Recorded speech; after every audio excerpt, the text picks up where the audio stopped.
This is the FCTO Daily Forex News Report for the 3rd of May 2013. Dollar, stocks and gold all strengthened overnight after the European Central Bank opened the door for negative deposit rates. US equities were additionally lifted by gains in tech stocks, and the S&P 500 closed at another record high of 1,597.59. Gold is back above the 1,475 level after breaching 1,440 earlier in the week. The dollar index rebounded to as high as 82.35 after dipping to 81.33 earlier this week. The unexpected fall in initial jobless claims to a 5-year low also helped the greenback, but the dollar will be facing an important test from the Non Farm Payroll today. Markets are expecting a 155,000 growth in the Non Farm Payroll in the US in April, while the unemployment rate is expected to be unchanged at 7.6%. It should be noted that the ADP report released earlier this week was a disappointment, which showed only a 119,000 job growth in the private sector compared to expectations of 153,000. The employment component of ISM manufacturing also dropped sharply from 54.2 to 50.2 in April. The two figures should be viewed as an alert of downside disappointment in the non-farm payroll, though the surprised rebound in consumer confidence from 61.9 to 68.1 in April might indicate some optimism among employees. Technically, the dollar is rather mixed for the moment.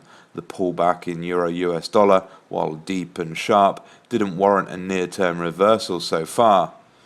British pound US dollar is also holding firm in spite of the volatility elsewhere. Australian dollar US dollar dipped through the 1.0220 near-term resistance briefly, but there was no follow-through selling. US dollar Canadian dollar also stays mildly bearish, but again there wasn't any decisive selling.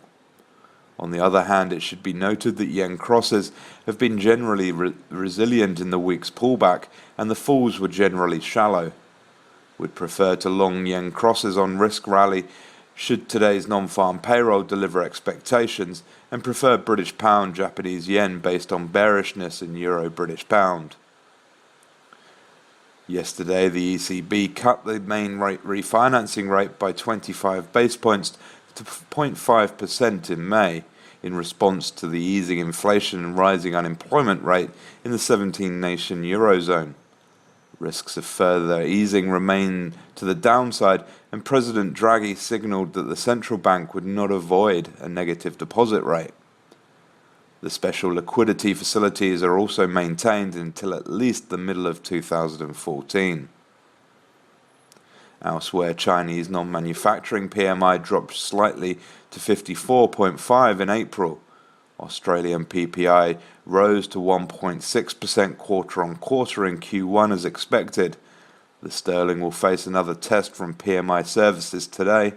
Eurozone PPI, US factory orders and ISM services will also all be released. For all the news affecting the Forex markets throughout the day, join us at forexcurrencytradingonline.co.uk. That's forexcurrencytradingonline.co.uk.